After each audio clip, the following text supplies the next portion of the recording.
जनक उवाच कथं ज्ञानम् अवाप्नोति कथं मुक्तिर्भविष्यति वैराग्यं च कथं प्राप्तम् एतद् ब्रूहि मम प्रभो। अष्टवक्र उवाच मुक्तिम् इच्छसि चेतात विषयान् विषवात्यज क्षमार्जवदयातोष सत्यं पीयूषार्कज। न पृथ्वी न जलं न अग्निः वायुद्यो न वा भवान् येषां साक्षिणम् आत्मानं चिद्रूपं विद्धि मुक्ते। यदि देहं पृथक्कृत्य चित्ति विश्राम्यतिष्ठसि अधुनैव सुखी शान्तो बन्धमुक्तो भविष्यसि। न त्वं विप्रादिको वर्णो नाश्रमी नाक्षगोचर असङ्गोऽसि निराकारो विश्वसाक्षी सुखी भव। धर्माधर्मौ सुखं दुःखं मानसानि न ते विभो न कर्तासि न भोक्तासि मुक्त एवासि सर्वदा।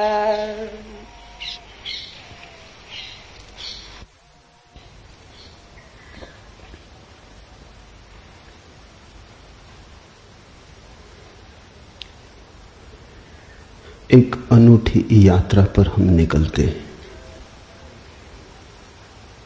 मनुष्य जाति के पास बहुत शास्त्र हैं, पर अष्टावक्र गीता जैसा शास्त्र नहीं।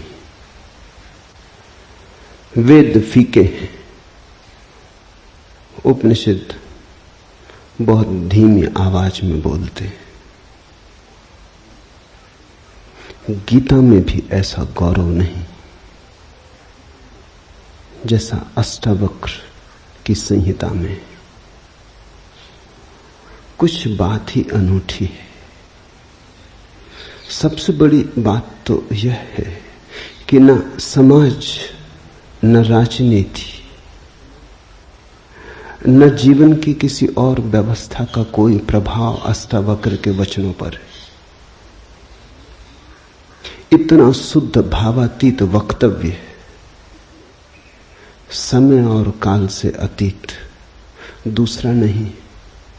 शायद इसीलिए अष्टावक्र की गीता, अष्टावक्र की संहिता का बहुत प्रभाव नहीं पड़ा। कृष्ण की गीता का बहुत प्रभाव पड़ा। पहला कारण, कृष्ण की गीता समन्वय है। सत्य की उतनी चिंता नहीं जितनी समन्वय की चिंता है। समन्वय का आग्रह इतना गहरा है कि अगर सत्य थोड़ा खो भी जाए तो कृष्ण राजी है। कृष्ण की गीता खिचड़ी जैसी है, इसलिए सभी को भाती है, क्योंकि सभी का कुछ न कुछ उसमें मौजूद है। ऐसा कोई संप्रदाय खोजना मुश्किल है जो गीता में अपनी वाणी न खोज ले। ऐसा कोई व्यक्ति खोजना मुश्किल है जो गीता में अपने लिए कोई सहारा न खोज ले। इन सब के लिए अष्टावक्र की गीता बड़ी कठिन होगी। अष्टावक्र समन्वयवादी नहीं, सत्यवादी है। सत्य जैसा है वैसा कहा है, बिना किसी लाग लपेट के। सुनने वाले की चिंता नहीं, सुनने वाला समझेगा नहीं समझेगा इसकी भी चिंता नहीं। सत्य का ऐसा शुद्धतम वक्तव्य न पहले कहीं हुआ न फिर बाद में कभी हो सका। कृष्ण की गीता लोगों को प्रिय है क्योंकि अपना अर्थ निकाल लेना बहुत सुगम है। कृष्ण की गीता काव्यात्मक है। 2 2 5 भी हो सकते हैं, 2 2 3 भी हो सकते हैं। अष्टावक्र के साथ कोई खेल संभव नहीं, वहां 2 2 4 ही होते। अष्टावक्र का वक्तव्य शुद्ध गणित का वक्तव्य है। वहां काव्य को जरा भी जगह नहीं, वहां कविता के लिए जरा सी भी छूट नहीं। जैसा है वैसा कहा है, किसी तरह का समझौता नहीं। कृष्ण की गीता पढ़ो तो भक्त अपना अर्थ निकाल लेता है, क्योंकि कृष्ण ने भक्ति की भी बात की। कर्मयोगी अपना अर्थ निकाल लेता है, क्योंकि कृष्ण ने कर्मयोग की भी बात की। ज्ञानी अपना अर्थ निकाल लेता है, क्योंकि कृष्ण ने ज्ञान की भी बात की। कृष्ण कहीं भक्ति को सर्वश्रेष्ठ कहते हैं, कहीं ज्ञान को सर्वश्रेष्ठ कहते हैं, कहीं कर्म को सर्वश्रेष्ठ कहते हैं। कृष्ण का वक्तव्य बहुत राजनीतिक है। वो राजनेता थे, कुशल राजनेता थे। सिर्फ राजनेता थे इतना ही कहना उचित नहीं, कुटिल राजनीतिज्ञ थे, डिप्लोमेट थे। उनके वक्तव्य में बहुत सी बातों का ध्यान रखा गया, इसलिए सभी को गीता भा जाती है। इसलिए तो गीता पर हजारों टीकाएं हैं, अष्टावक्र पर कोई चिंता नहीं करता, क्योंकि अष्टावक्र के साथ राजी होना हो तो तुम्हें अपने को छोड़ना पड़ेगा। बेशर्त तुम अपने को न ले जा सकोगे, तुम पीछे रहोगे तो ही जा सकोगे। कृष्ण के साथ तुम अपने को ले जा सकते हो। कृष्ण के साथ तुम्हें बदलने की कोई भी जरूरत नहीं। कृष्ण के साथ तुम मौजू पड़ सकते हो। इसलिए सभी सांप्रदायिकों ने कृष्ण की गीता पर टीकाएं लिखी। शंकर ने, रामानुज ने, निम्बार्क ने, बल्लभ ने,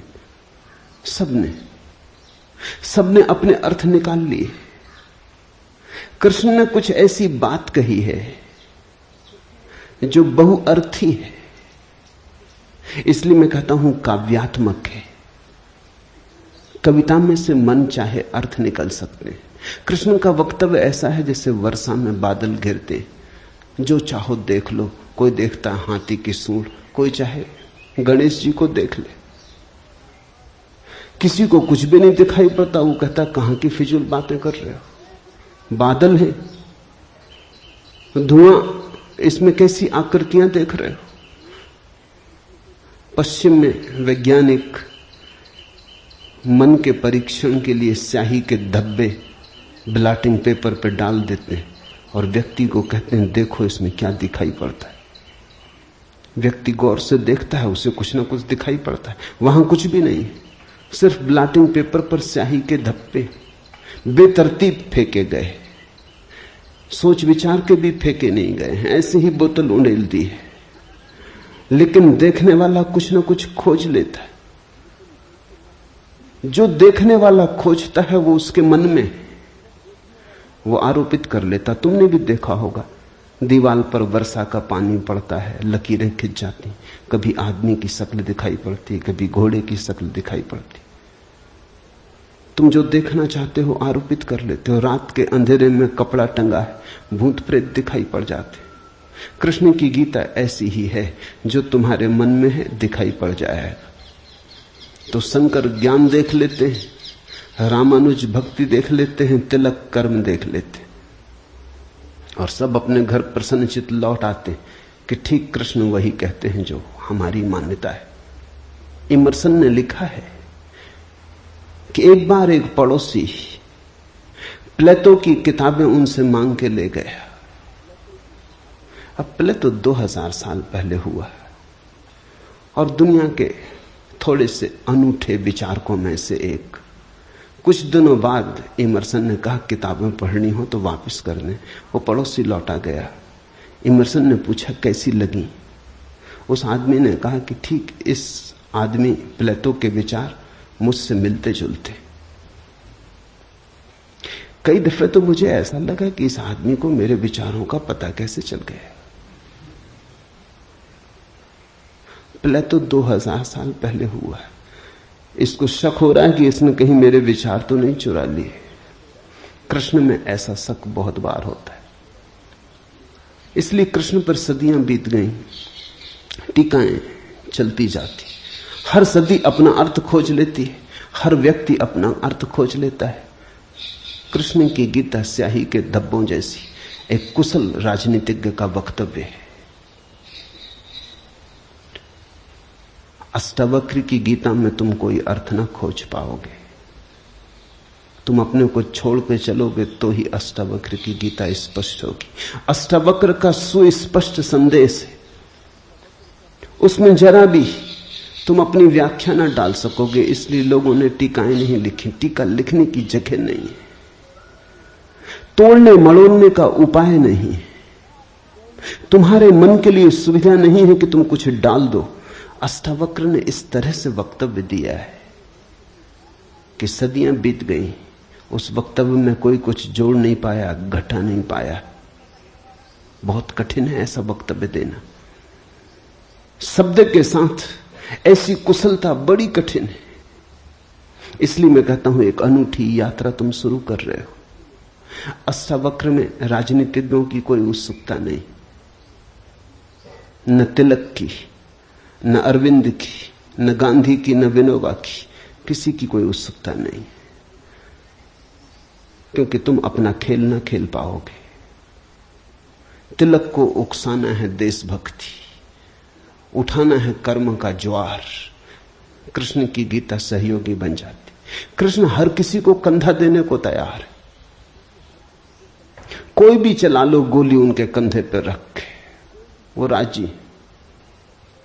कंधा उनका, पीछे छिपने की तुम्हें सुविधा है, और उनके पीछे से गोली चलाओ तो गोली भी बहुमूल्य मालूम पड़ती।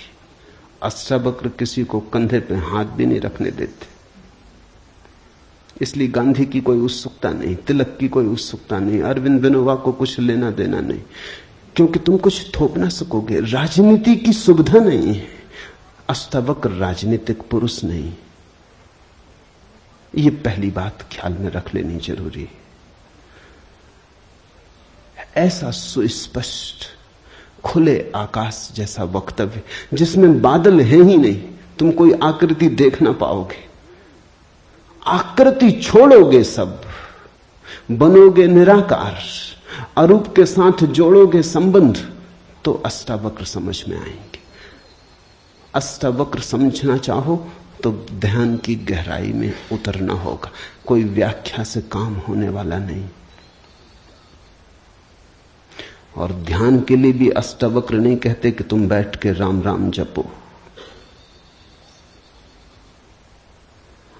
अष्टावक्र कहते हैं तुम कुछ भी करो वो ध्यान ना होगा। करता जहां है वहां ध्यान कैसा? जब तक करना है तब तक भ्रांति है, जब तक करने वाला मौजूद है तब तक अहंकार मौजूद है। अष्टावक्र कहते हैं साक्षी हो जाना है ध्यान। जहां कर्ता छूट जाता तुम सिर्फ देखने वाले रह जाते। दृष्टा मात्र, दृष्टा मात्र हो जाने में ही दर्शन है, दृष्टा मात्र हो जाने में ही ध्यान है, दृष्टा मात्र हो जाने में ही ज्ञान है। इसके पहले कि हम सूत्र में उतरे, अष्टावक्र के संबंध में कुछ बातें समझ लेनी जरूरी है। ज्यादा पता नहीं, क्योंकि न तो वे सामाजिक पुरुष थे न राजनीतिक, तो इतिहास में कोई उल्लेख नहीं है। बस थोड़ी सी घटनाएं ज्ञात हैं, वो भी बड़ी अजीब, भरोसा करने योग्य नहीं, लेकिन समझोगे तो बड़े गहरे अर्थ खुलेंगे। पहली घटना अष्टावक्र पैदा हुए उसके पहले की, पीछे का तो कुछ पता नहीं। गर्भ की घटना। पिता बड़े पंडित, अष्टावक्र मां के गर्भ में, पिता रोज वेद का पाठ करते और अष्टावक्र गर्भ में सुनते। एक दिन अचानक गर्भ से आवाज आती कि रुको भी, ये सब बकवास है, ज्ञान इसमें कुछ भी नहीं, बस शब्दों का संग्रह। शास्त्र में ज्ञान कहां? ज्ञान स्वयं में। शब्द में सत्य कहां? सत्य स्वयं में।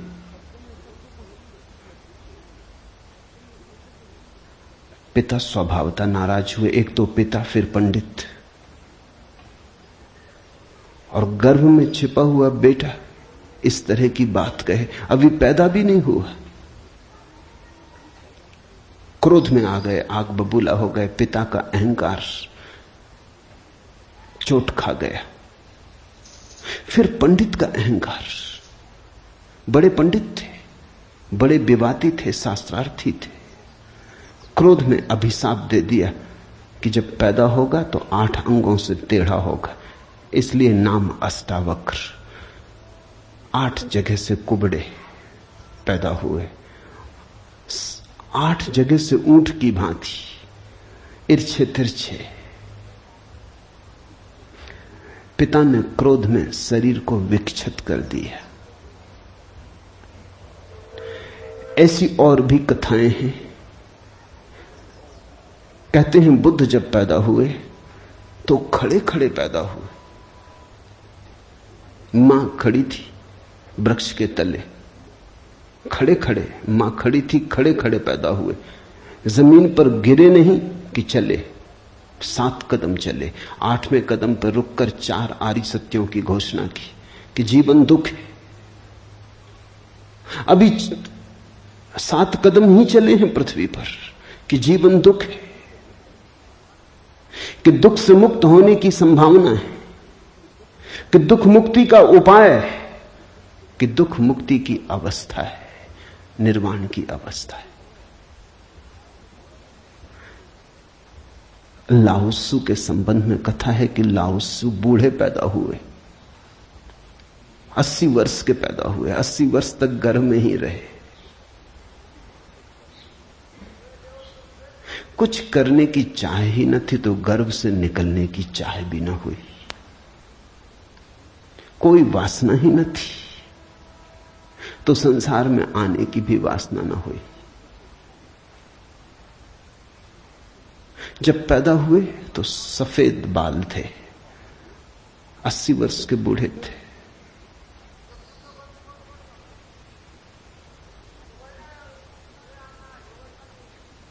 जरथुस्त्र के संबंध में कथा है कि जब जरथुस्त्र पैदा हुए तो पैदा होते से ही खिलखिला के हंसे, मगर इन सबको मात कर दिया अष्टावक्र ने। ये तो पैदा होने की बात है। अष्टावक्र ने अपना पूरा वक्तव्य दे दिया पैदा होने के पहले। ये कथाएं महत्वपूर्ण हैं। इन कथाओं में इन व्यक्तियों के जीवन की सारी सार संपदा है, निचोड़ है। बुद्ध ने जो जीवन भर में कहा उसका निचोड़। बुद्ध ने अष्टांगिक मार्ग का उपदेश दिया तो 7 कदम चले, 8वें पर रुक गए। 8 अंग हैं कुल। पहुंचने की अंतिम अवस्था है सम्यक समाधि। उस समाधि की अवस्था में ही पता चलता है जीवन के पूरे सत्य का। वो 4 आर्य सत्यों की घोषणा करती। लाओत्सु बूढ़ा पैदा हुआ। लोगों को 80 साल लगते हैं, तब भी ऐसी समझ नहीं आ पाती। बूढ़े होकर भी लोग बुद्धिमान कहां हो पाते। बूढ़ा होना और बुद्धिमान होना पर्यायवाची तो नहीं। बाल तो धूप में भी पकाए जा सकते हैं। लाओत्सु की कथा इतना ही कहती है कि अगर जीवन में त्वरा हो तीव्रता हो तो जो 80 साल में घटता है वो एक क्षण में घट सकता है। प्रज्ञा की तीव्रता हो तो एक क्षण में घट सकता है। बुद्धि मलिन हो तो 80 साल में भी कहां घटता है। जरथुस्त्र जन्म के साथ ही हंसे। जरथुस्त्र का धर्म अकेला धर्म है दुनिया में जिसको हंसता हुआ धर्म कह सकते। अति पार्थिव पृथ्वी का धर्म है। इसलिए तो पारसी दूसरे धार्मिकों को धार्मिक नहीं मालूम होते, नाचते गाते प्रसन्न। जरथुस्त्र का धर्म हंसता हुआ धर्म है, जीवन के स्वीकार का धर्म है, निषेध नहीं है, त्याग नहीं है। तुमने कोई पारसी साधु देखा? नंग धड़ंग खड़ा हो जाए, छोड़ दे, धूप में खड़ा हो जाए, धूनी रमा के बैठ जाए? नहीं, पारसी धर्म में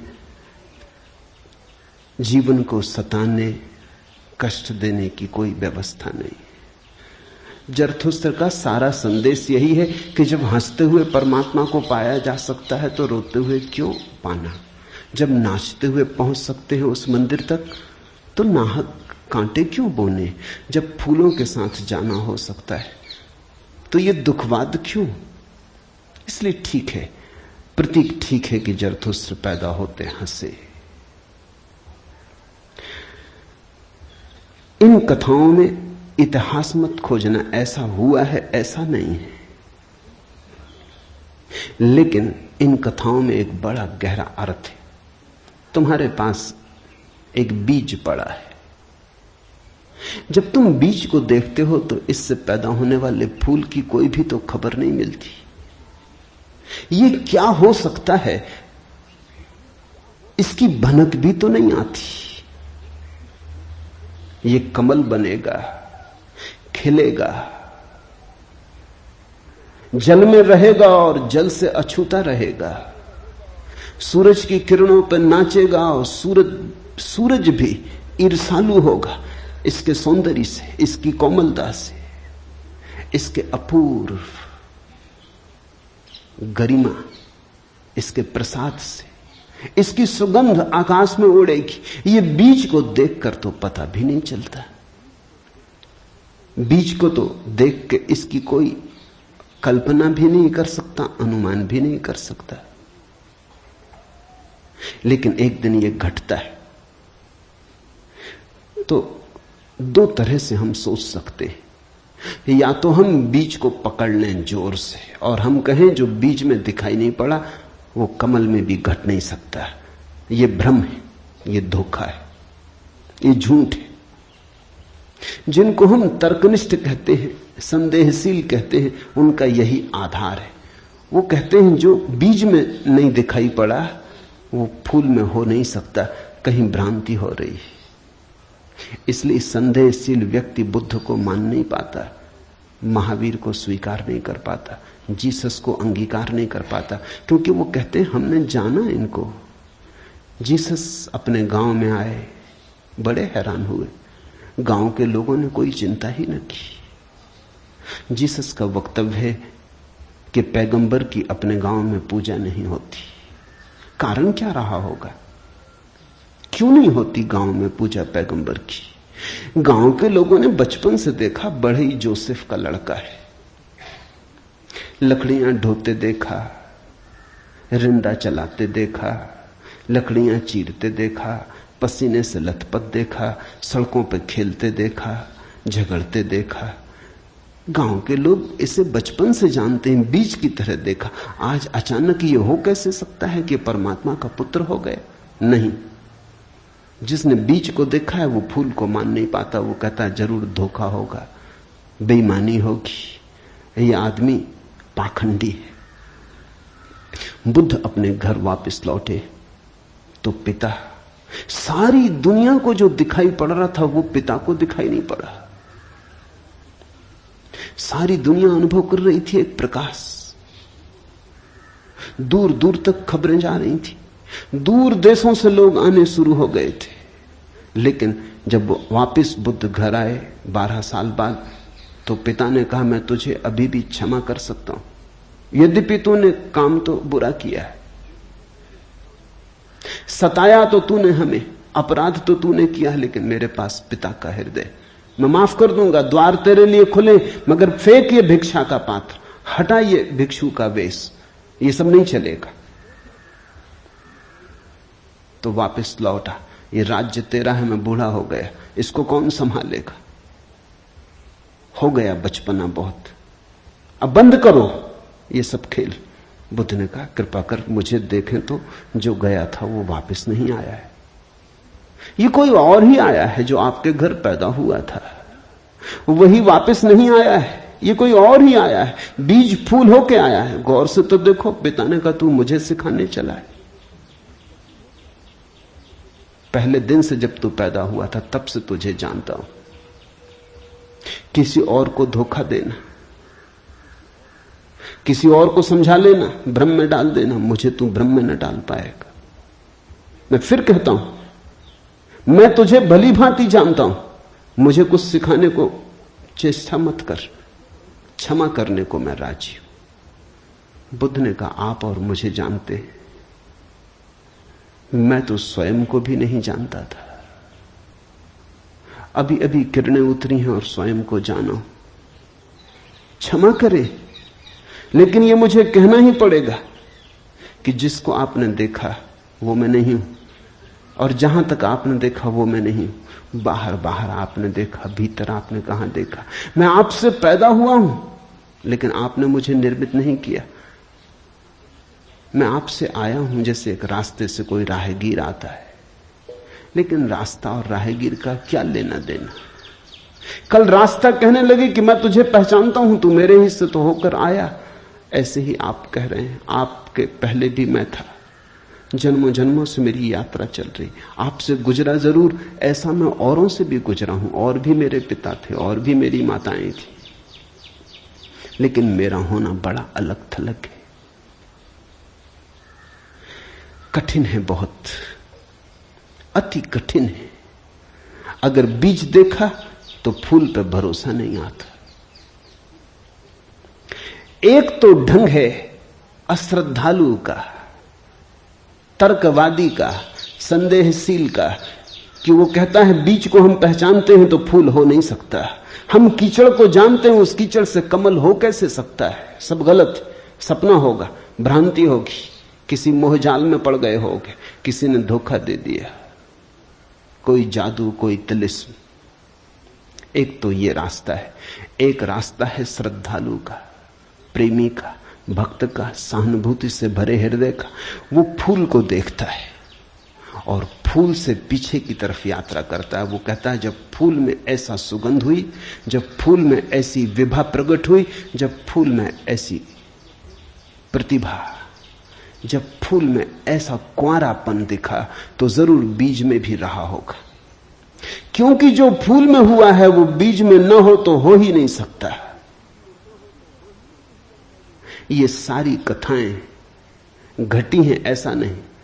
जिन्होंने अष्टावक्र के फूल को देखा उनको ये ख्याल में आया कि जो आज हुआ है वो कल भी रहा होगा, छिपा था, अवगुंठित था, पर्दे में पड़ा था। जो आज है, अंत में है, वो प्रथम भी रहा होगा। जो मृत्यु के क्षण में दिखाई पड़ रहा है वो जन्म के क्षण में भी मौजूद रहा होगा, अन्यथा पैदा कैसे होता? तो एक तो ढंग है फूल से पीछे की तरफ देखना, और एक है बीज से आगे की तरफ देखना। गौर से देखो तो दोनों में सारसूत्र एक ही है, दोनों की आधार भित्ति एक ही है, लेकिन कितना जमीन आसमान का अंतर हो जाता है। जो बीज वाला है वो भी ये कह रहा है कि जो बीज में नहीं है वो फूल में कैसे हो सकता है, ये उसका तर्क है। फूल वाला भी यही कह रहा है, वो कह रहा है जो फूल में है वो बीज में भी होना ही चाहिए। दोनों का तर्क तो एक है, लेकिन दोनों के देखने के ढंग अलग है। बड़ी अड़चन। मुझसे कोई पूछता था कि आपके साथ बचपन में बहुत लोग पढ़े होंगे, स्कूल में, कॉलेज में, वे दिखाई नहीं पड़ते, वे कैसे दिखाई पड़ सकते? उनको बड़ी अड़चन है, वो भरोसा नहीं कर सकते, अति कठिन है उन्हें। कल ही मेरे पास रायपुर से किसी ने एक अखबार भेजा, श्री हरिशंकर परसाई ने एक लेख मेरे खिलाफ लिखा है। वो मुझे जानते हैं, कॉलेज के दिनों से जानते हैं। हिंदी के मूर्धन्य व्यंग लेखक हैं। मेरे मन में उनकी कृतियों का आदर है। लेख में उन्होंने लिखा है कि जबलपुर की हवा में कुछ खराबी है। यहां धोखेबाज और धूर्ती पैदा होते, जैसे रजनीश, महेश योगी, मुंदड़ा, 3 नाम उन्होंने गिनाए। धन्यवाद उनका, कम से कम मेरा नाम नंबर 1 तो गिनाया। इतनी याद तो रखी, एकदम बिसार नहीं दिया। बिल्कुल भूल गए हो ऐसा नहीं। लेकिन अड़चन स्वाभाविक है, सीधी साफ है। मैं उनकी बात समझ सकता हूं। यह असंभव है बीज को देखा तो फूल में भरोसा। फिर जिन्होंने फूल को देखा उन्हें बीज में भरोसा मुश्किल हो जाता है। तो सभी महापुरुषों की जीवन कथाएं 2 ढंग से लिखी जाती हैं। जो उनके विपरीत हैं वो बचपन से यात्रा शुरू करते हैं, जो उनके पक्ष में है वो अंत से यात्रा शुरू करते हैं और बचपन की तरफ जाते हैं। दोनों एक अर्थ में सही है, लेकिन जो बचपन से यात्रा करके अंत की तरफ जाते हैं वो वंचित रह जाते हैं। उनका सही होना उनके लिए आत्मघाती है। जो अंत से यात्रा करते हैं और पीछे की तरफ जाते हैं वो धन्यभागी हैं, क्योंकि बहुत कुछ उन्हें अनायास मिल जाता है जो कि पहले तर्कवादियों को नहीं मिल पाता। अब न केवल मैं गलत मालूम होता हूं, मेरे कारण जबलपुर तक की हवा उनको गलत मालूम होती।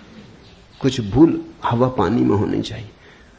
यदि मैं उनको कहना चाहूंगा जबलपुर को कोई हक नहीं है मेरे संबंध में हवा पानी को अच्छा या खराब तय करने का। जबलपुर से मेरा कोई बहुत नाता नहीं है। थोड़े दिन वहां था, महेश योगी भी थोड़े दिन वहां थे, उनका भी कोई नाता नहीं। हम दोनों का नाता किसी और जगह से है। उस जगह के लोग इतने सोए हैं कि उन्हें अभी खबर ही नहीं है। महेश योगी और मेरा जन्म पास ही पास हुआ। दोनों गाडरवाड़ा के आसपास पैदा हुए। उनका जन्म चिचली में हुआ, मेरा जन्म कुचवाड़े में हुआ। अगर हवा पानी खराब है तो वहां का होगा। इसका दुख गाडरवाड़ा को होना चाहिए, कभी होगा, या सुख। जबलपुर को इसमें बीच में आना नहीं चाहिए। लेकिन मन कैसे तर्क रचता है। अब जो अष्टावक्र की कथा को देखेगा वो सुनते से ही कह देगा गलत, असंभव। ये तो कथा जिन्होंने लिखी हो उनको भी पता है कि कहीं कोई गर्व से बोलता है। वो तो केवल इतना कह रहे हैं कि जो आखिर में प्रकट हुआ वो गर्भ में मौजूद रहा होगा। जो वाणी आखिर में खिली वो किसी न किसी गहरे तल पर गर्भ में भी मौजूद रही होगी, अन्यथा खिलती कहां से, आती कहां से? सुनने से थोड़ी कुछ आता है। हर चीज के पीछे कारण है। नहीं देख पाए हो हम, लेकिन था तो मौजूद। ये सारी कथाएं इसी का सूचक देती हैं। अष्टावक्र के संबंध में दूसरी बात जो ज्ञात है वो है जब वे 12 वर्ष के थे। बस 2 ही बातें ज्ञात हैं। तीसरी उनकी अष्टावक्र गीता है, या कुछ लोग कहते हैं अष्टावक्र संहिता। जब वे 12 वर्ष के थे तो एक बड़ा विशाल शास्त्रार्थ जनक ने रचा। जनक सम्राट थे और उन्होंने सारे देश के पंडितों को निमंत्रण दिया और उन्होंने 1000 गायें राजमहल के द्वार पर खड़ी कर दी और उन्होंने गायों के सींगों पर सोना मढ़ दिया और हीरे जवाहरात लटका दिए और कहा जो भी विजेता होगा वो इन गांवों को हाँक के ले जाए। बड़ा विवाद हुआ। अष्टावक्र के पिता भी उस विवाद में गए। खबर आई सांझ होते होते कि पिता हार रहे हैं। सबसे तो जीत चुके थे, वंदिन नाम के एक पंडित से हारे जा रहे हैं। ये खबर सुन के अष्टावक्र भी राजमहल पहुंच गया। सभा सजी थी। विवाद अपनी आखिरी चरम अवस्था में था। निर्णायक घड़ी करीब आती थी। पिता के हारने की स्थिति बिल्कुल पूरी तय हो चुकी थी। अब हारे तब हारे की अवस्था थी। अष्टावक्र दरबार में भीतर चला गया। पंडितों ने उसे देखा। महापंडित इकट्ठे थे। उसका 8 अंगों से टेढ़ा मेढ़ा शरीर, वो चलता तो भी देख के लोगों को हंसी आती। उसका चलना भी बड़ा हास्यास्पद था। सारी सभा हंसने लगी। अष्टावक्र भी खिल के हंसा। जनक ने पूछा, और सब हंसते हैं वो तो मैं समझ गया क्यों हंसते, लेकिन बेटे तू क्यों हंसा? अष्टावक्र ने कहा, मैं इसलिए हंस रहा हूं कि इन चम्हारों की सभा में सत्य का निर्णय हो रहा है।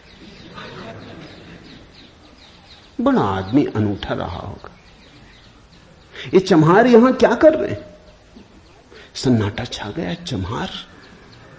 सम्राट ने पूछा, तेरा मतलब? उसने कहा, सीधी सी बात है, इनको चमड़ी ही दिखाई पड़ती है, मैं नहीं दिखाई पड़ता।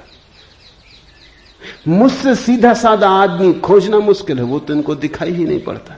इनको आड़ा टेढ़ा शरीर दिखाई पड़ता है। ये चम्हार है, ये चमड़ी के पारखी। राजन, मंदिर के टेढ़े होने से कहीं आकाश टेढ़ा होता है?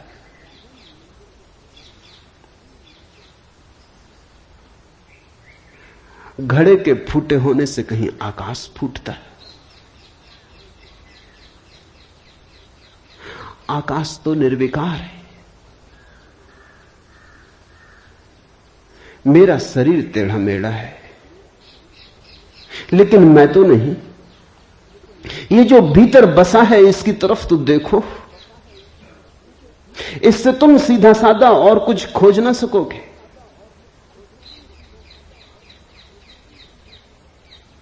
ये बड़ी चौंकाने वाली घोषणा थी। सन्नाटा छा गया होगा।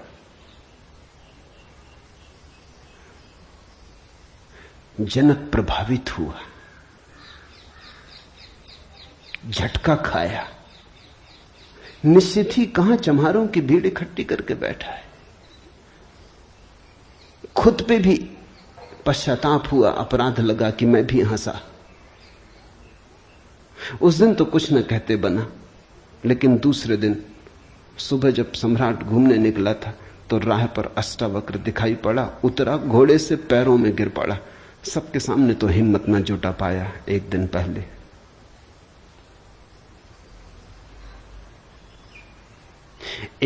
पहले तो कहा था, बेटे तू क्यों हंसता है?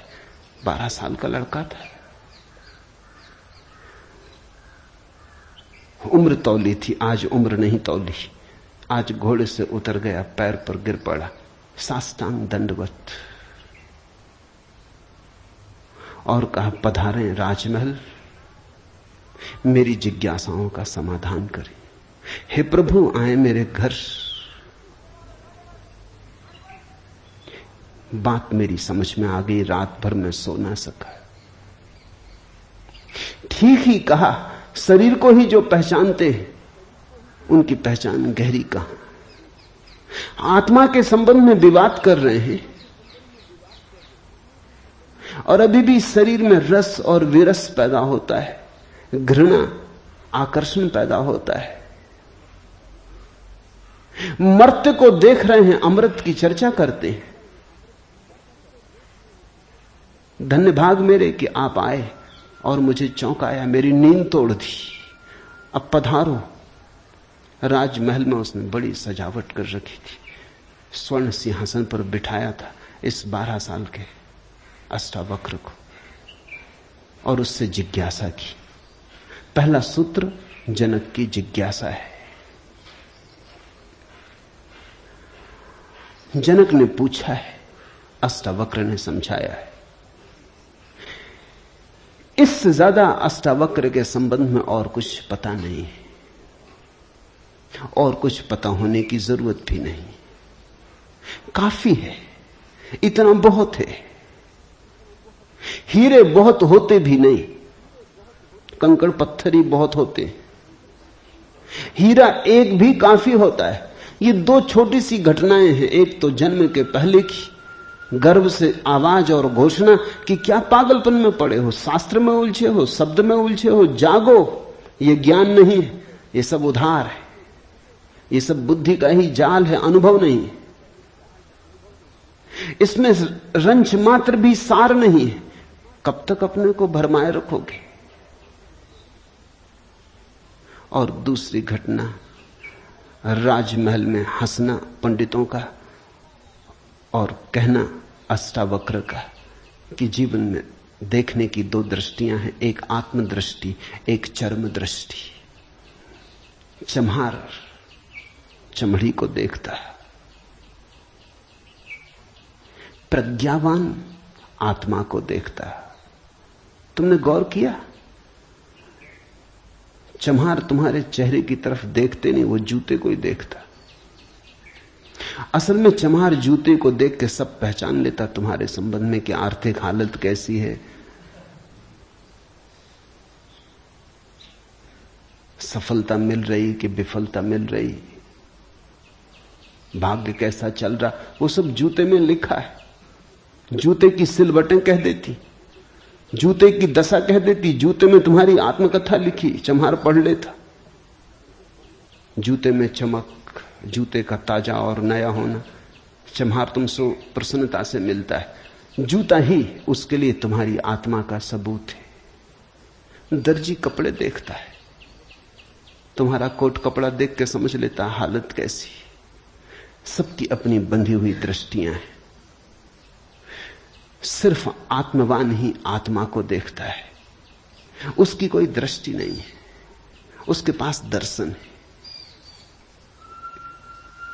एक छोटी घटना और जो अष्टावक्र के जीवन से संबंधित नहीं, रामकृष्ण और विवेकानंद के जीवन से संबंधित है, लेकिन अष्टावक्र से उसका जोड़ है। फिर हम सूत्रों में प्रवेश करें। विवेकानंद रामकृष्ण के पास आए तब उनका नाम नरेंद्रनाथ था। विवेकानंद तो बाद में रामकृष्ण ने उनको पुकारा। जब आए रामकृष्ण के पास तो अति विवादी थे, नास्तिक थे, तर्कवादी थे, हर चीज के लिए प्रमाण चाहते थे। कुछ चीजें हैं जिनके लिए कोई प्रमाण नहीं,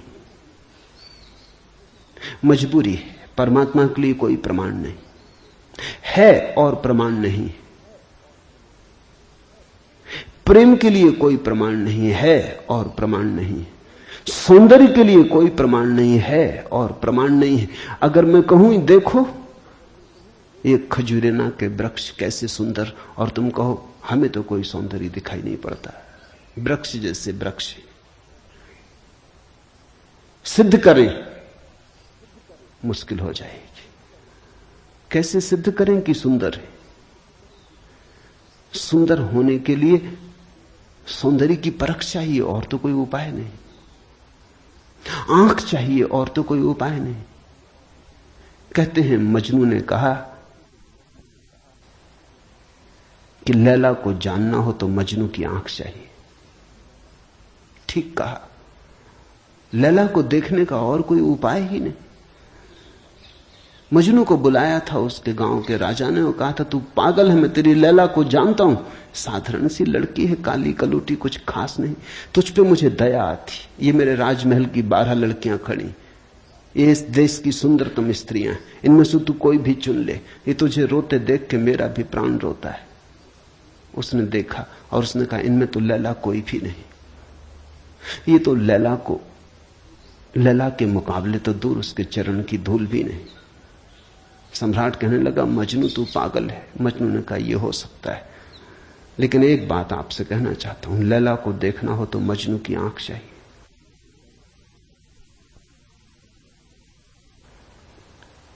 ठीक कहा मजनू ने। अगर वृक्षों के सौंदर्य को देखना हो तो कला की आंख चाहिए और कोई प्रमाण नहीं। अगर किसी के प्रेम को पहचानना हो तो प्रेमी का हृदय चाहिए और कोई प्रमाण नहीं। और परमात्मा तो इस जगत के सारे सौंदर्य और सारे प्रेम और सारे सत्य का इकट्ठा नाम है।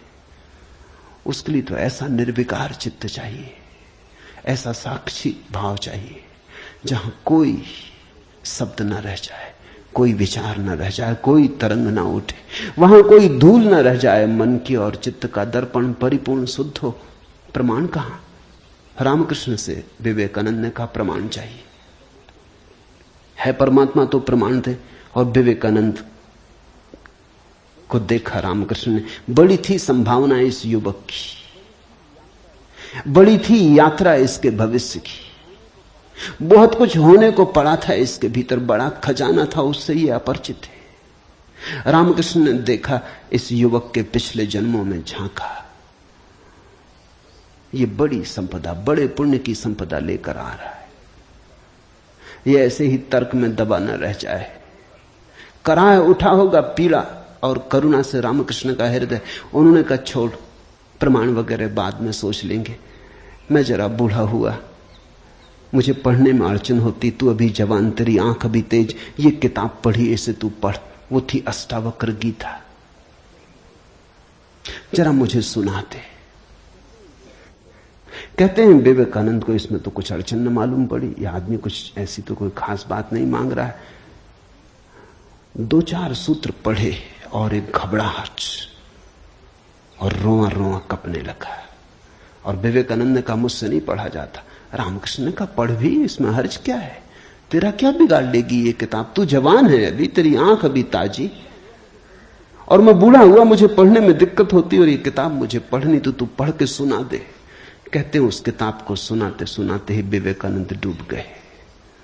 रामकृष्ण ने देखा इस व्यक्ति के भीतर बड़ी संभावना है, बड़ी शुद्ध संभावना है, जैसी एक बोधिसत्व की होती, जो कभी न कभी बुद्ध होना जिसका निर्णीत है।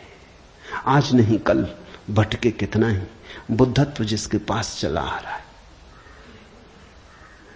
क्यों अष्टावक्र की गीता रामकृष्ण ने कही कि तू पढ़ के मुझे सुना दे? क्योंकि इससे ज्यादा शुद्धतम वक्तव्य और कोई नहीं। ये शब्द भी अगर तुम्हारे भीतर पहुंच जाएं तो तुम्हारी सोई हुई आत्मा को जगाने लगेंगे। ये शब्द तुम्हें तरंगायित करेंगे, ये शब्द तुम्हें आह्लादित करेंगे, ये शब्द तुम्हें झकझोरेंगे। इन शब्दों के साथ क्रांति घटित हो सकती। अष्टावक्र की गीता को मैंने यूं ही नहीं चुना है, और जल्दी नहीं चुना, बहुत देर करके चुना है, सोच विचार के। दिन थे जब मैं कृष्ण की गीता पर बोला, क्योंकि भीड़ भाड़ मेरे पास थी। भीड़ भाड़ के लिए अष्टावक्र गीता का कोई अर्थ न था। बड़ी चेष्टा करके भीड़ भाड़ से छुटकारा पाया है। अब तो थोड़े से विवेकानंद यहां हैं, अब तो उनसे बात करनी है जिनकी बड़ी संभावना है। उन थोड़े से लोगों के साथ मेहनत करनी है जिनके साथ मेहनत का परिणाम हो सकता है।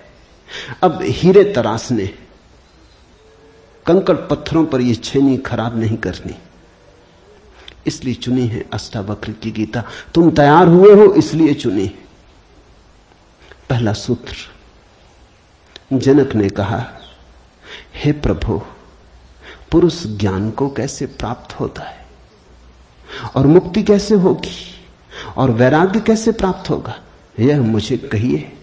एतत् मम ब्रूहि प्रभो, मुझे समझाएं प्रभु।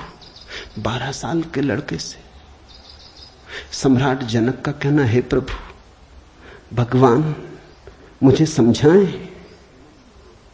एतत् मम ब्रूहि, मुझे ना समझ को कुछ समझ दें, मुझे अज्ञानी को जगाएं। 3 प्रश्न पूछे हैं। कथम ज्ञानम, कैसे होगा ज्ञान? साधारणता तो हम सोचेंगे कि यह भी कोई पूछने की बात है, किताबों में भरा पड़ा है। जनक भी जानता था किताबों में भरा पड़ा है वो ज्ञान नहीं, वो केवल ज्ञान की धूल है, राख है। ज्ञान की ज्योति जब जलती है तो पीछे राख छूट जाती, राख इकट्ठी होती चली जाती, शास्त्र बन जाती। वेद राख है। कभी जलते हुए अंगारे थे, ऋषियों ने उन्हें अपनी आत्मा में जलाया था, फिर राख रह गए। फिर राख संयोजित की जाती, संग्रहित की जाती, सुव्यवस्थित की जाती।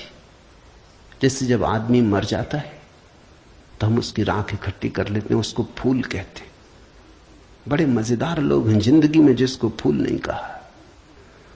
उसकी हड्डी वड्डियां इकट्ठी कर लाते हैं, कहते फूल संजोला है, फिर संभाल कर रखते, मंजूसा बनाते। जिसको जिंदगी में कभी फूल का आदर नहीं दिया, जिसको जिंदगी में कभी फूल की तरह देखा नहीं, जब मर जाता है आदमी पागल है, तब उसकी हड्डी को, राख को फूल कहते। ऐसे ही जब कोई बुद्ध जीवित होता है तब तुम सुनते नहीं। जब कोई महावीर तुम्हारे बीच से गुजरता है तब तुम नाराज होते हो। लगता है यह आदमी तुम्हारे सपने तोड़ रहा है या तुम्हारी नींद में दखल डाल रहा है। ये कोई जगाने का वक्त है? अभी अभी तो सपना आना शुरू हुआ था, अभी अभी तो जरा जीतना शुरू किया था जिंदगी में, अभी अभी तो दांव ठीक लगने लगे थे, तीर ठीक ठीक जगह पड़ने लगा था, और ये सज्जन आ गए। ये कहते हैं सब आसार है। अभी अभी तो चुनाव जीते थे, पद पे पहुंचने का रास्ता बना था, और ये महापुरुष आ गए। ये कहते हैं ये सब सपना है, इसमें कुछ सार नहीं, मौत आएगी सब छीन लेगी। और छोड़ो भी, जब मौत आएगी तब देखेंगे। बीच में तो इस तरह की बातें मत उठाओ। लेकिन जब महावीर मर जाते, बुद्ध मर जाते, तब उनकी राख को हम इकट्ठी कर लेते, फिर हम धम्म पद बनाते, वेद बनाते, फिर हम पूजा के फूल चढ़ाते। जनक भी जानता था कि शास्त्रों में सूचनाएं भरी पड़ी, लेकिन उसने पूछा कथम ज्ञानम, कैसे होगा ज्ञान? क्योंकि कितना ही जान लो ज्ञान तो होता ही नहीं। जानते जाओ, शास्त्र कंठस्थ कर लो, तोते बन जाओ, एक एक सूत्र याद हो जाए, पूरे वेद स्मृति में छप जाएं, फिर भी ज्ञान तो होता नहीं। कथम ज्ञानम, कैसे होता ज्ञान? कथम मुक्ति, मुक्ति कैसे होगी? क्योंकि जिसको तुम ज्ञान कहते हो वो तो बांध लेता उल्टे, मुक्त कहां करता। ज्ञान तो वही है जो मुक्त करे। जीसस ने कहा है सत्य वही है जो मुक्त करे। ज्ञान तो वही है जो मुक्त करे। ये ज्ञान की कसौटी है। पंडित मुक्त तो दिखाई नहीं पड़ता, बंधा दिखाई पड़ता है। मुक्ति की बातें करता है, मुक्त दिखाई नहीं पड़ता है। हजार बंधनों में बंधा हुआ मालूम पड़ता है। तुमने कभी गौर किया, तुम्हारे तथाकथित संत तुमसे भी ज्यादा बंधे हुए मालूम पड़ते। तुम शायद थोड़े बहुत मुक्त भी हो, तुम्हारे संत तुमसे भी ज्यादा बंधे, लकीर के फकीर हैं। न उठ सकते स्वतंत्रता से, न बैठ सकते स्वतंत्रता से, न जी सकते स्वतंत्रता से। कुछ दिनों पहले कुछ जैन साध्वियों की मेरे पास खबर आई कि वो मिलना चाहती, मगर श्रावक आने नहीं देते। ये भी बड़े मजे की बात हुई। साधु का अर्थ होता है जिसने फिक्र छोड़ी समाज की, जो चल पड़ा अरण्य की यात्रा पर, जिसने कहा अब न तुम्हारे आदर की मुझे जरूरत है, न सम्मान की। लेकिन साधु साध्वी कहते हैं श्रावक आने नहीं देते। वो कहते हैं वहां भूल के मत जाना, वहां गए तो ये दरवाजा बंद। ये कोई साधुता हुई? ये तो परतंत्रता हुई, गुलामी हुई। ये तो बड़ी उल्टी बात हुई। ये तो ऐसा हुआ कि साधु श्रावक को बदले, उसकी जगह श्रावक साधु को बदल रहा है।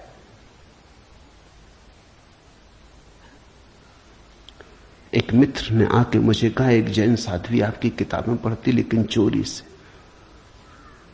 टेप भी सुनना चाहती लेकिन चोरी से। और अगर कभी किसी के सामने आपका नाम भी ले दो तो वो इस तरह हो जाती जैसे उसने कभी आपका नाम सुना ही नहीं। ये मुक्ति हुई। जनक ने पूछा कथम मुक्ति, कैसे होती मुक्ति, क्या है मुक्ति? उस ज्ञान को मुझे समझाएं जो मुक्त कर देता है। स्वतंत्रता मनुष्य की सबसे महत्वपूर्ण आकांक्षा है। सब पालो लेकिन गुलामी अगर रही तो छिदती है। सब मिल जाए, स्वतंत्रता न मिले तो कुछ भी नहीं मिला। मनुष्य चाहता है खुला आकाश, कोई सीमा ना हो। वो मनुष्य की अंतरतम निगूढ़तम आकांक्षा है, जहां कोई सीमा ना हो, कोई बाधा ना हो। इसी को परमात्मा होने की आकांक्षा कहो, मोक्ष की आकांक्षा कहो। हमने ठीक शब्द चुना है, मोक्ष। दुनिया की किसी भाषा में ऐसा प्यारा शब्द नहीं। स्वर्ग, फिरदौस, इस तरह के शब्द हैं, लेकिन उन शब्दों में मोक्ष की कोई धुन नहीं है। मोक्ष का संगीत ही अनूठा है। उसका अर्थ ही केवल इतना है, ऐसी परम स्वतंत्रता जिस पर कोई बाधा नहीं है। स्वतंत्रता इतनी शुद्ध कि जिस पे कोई सीमा नहीं। पूछा जनक ने कैसे होगी मुक्ति और कैसे होगा वैराग्य? हे प्रभु मुझे समझाकर कहिए। अष्टावक्र ने गौर से देखा होगा जनक की तरफ, क्योंकि गुरु के लिए वही पहला काम है कि जब कोई जिज्ञासा करे तो वो गौर से देखे जिज्ञासा किस स्रोत से आती, पूछने वाले ने क्यों पूछा है। उत्तर तो तभी सार्थक हो सकता है जब प्रश्न क्यों किया गया है वो समझ में आ जाए, वो साफ हो जाए। ध्यान रखना, सद्ज्ञान को उपलब्ध व्यक्ति, सद्गुरु तुम्हारे प्रश्न का उत्तर नहीं देता, तुम्हें उत्तर देता है। तुम क्या पूछते हो इसकी फिक्र कम है, तुमने क्यों पूछा है, तुम्हारे पूछने के पीछे अंतर चेतन में छिपा हुआ जाल क्या है, तुम्हारे प्रश्नों की आड़ में वस्तुतः कौन सी आकांक्षा छिपी है।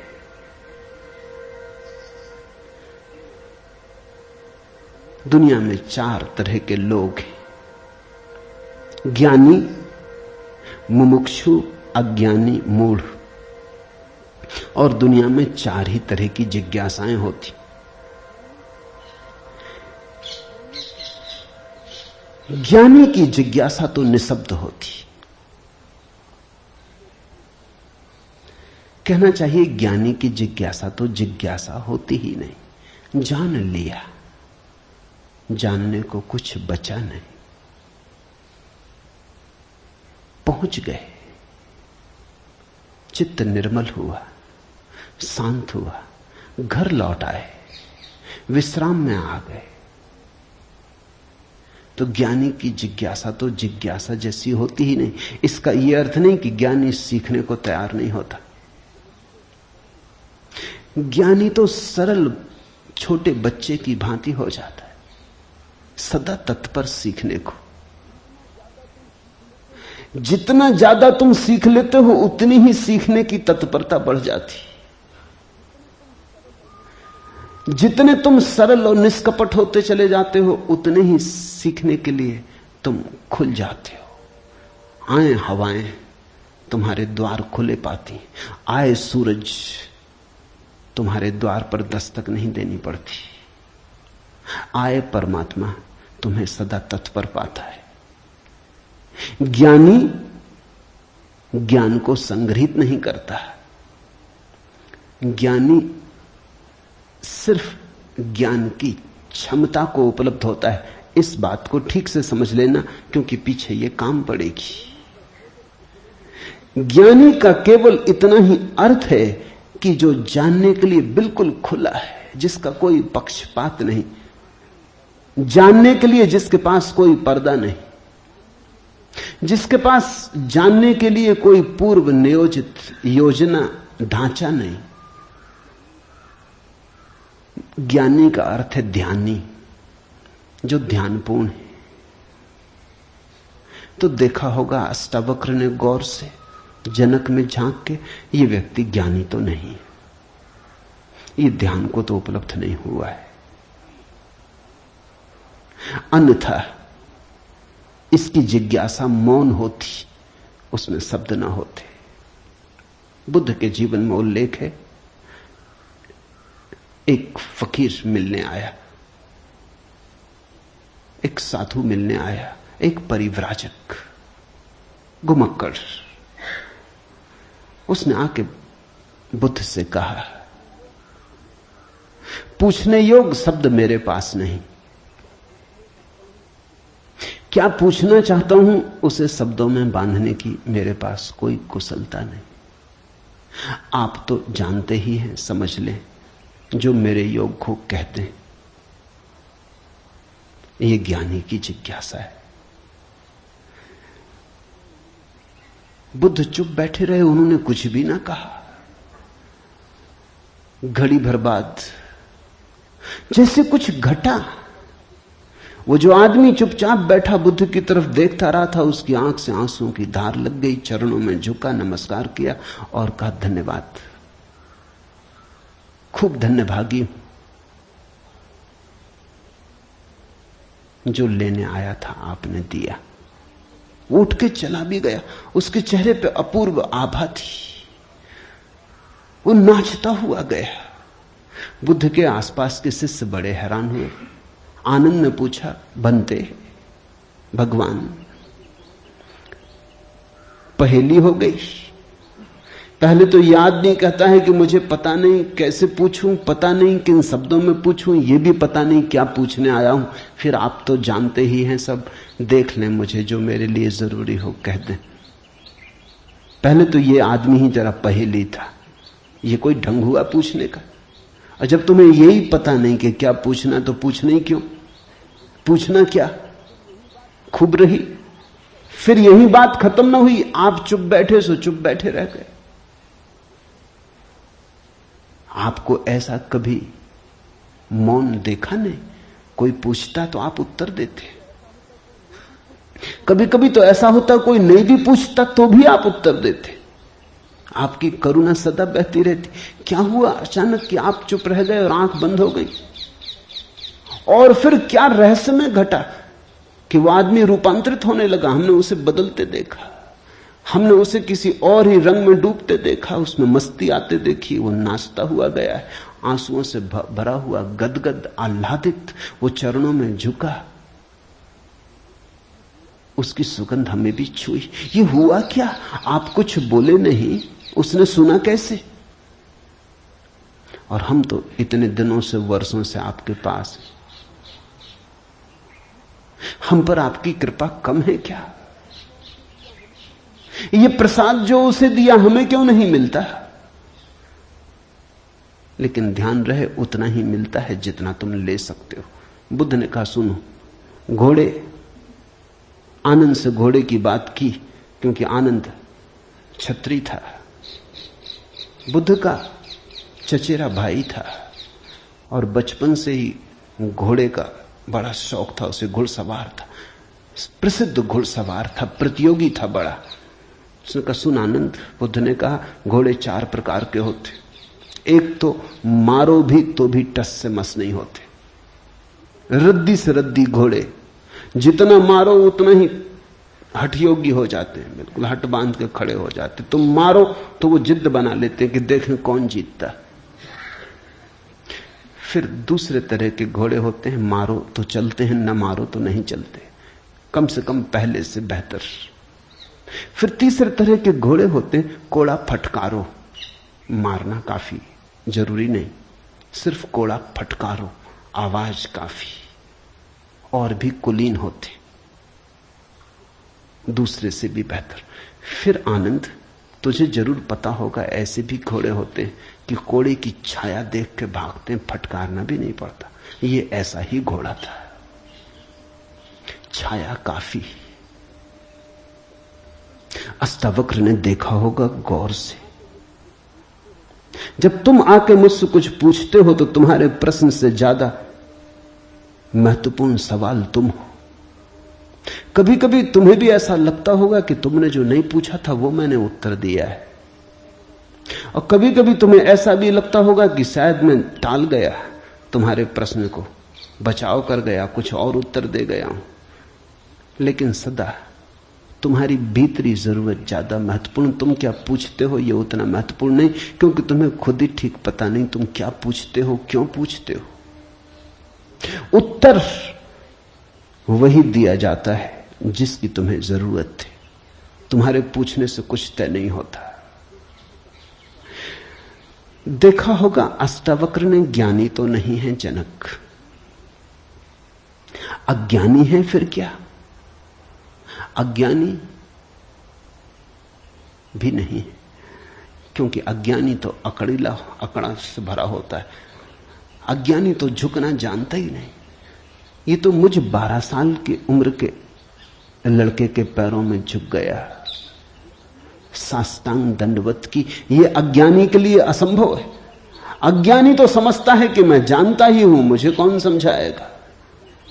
अज्ञानी अगर कभी पूछता भी है तो तुम्हें गलत सिद्ध करने को पूछता है, क्योंकि अज्ञानी तो ये मान के चलता है कि पता तो मुझे है ही, देखें इनको भी पता है या नहीं।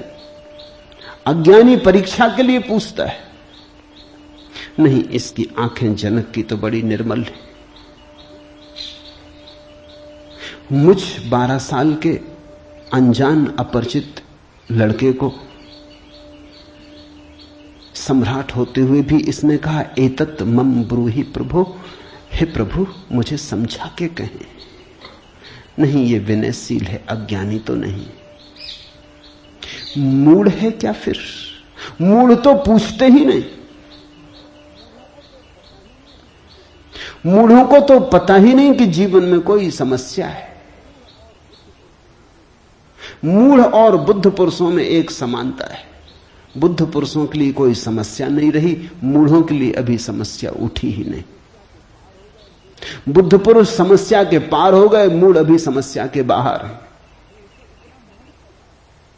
मूढ़ तो इतना मूर्छित है कि उसे कहां सवाल कथम ज्ञानम, मूढ़ पूछेगा कथम मुक्ति,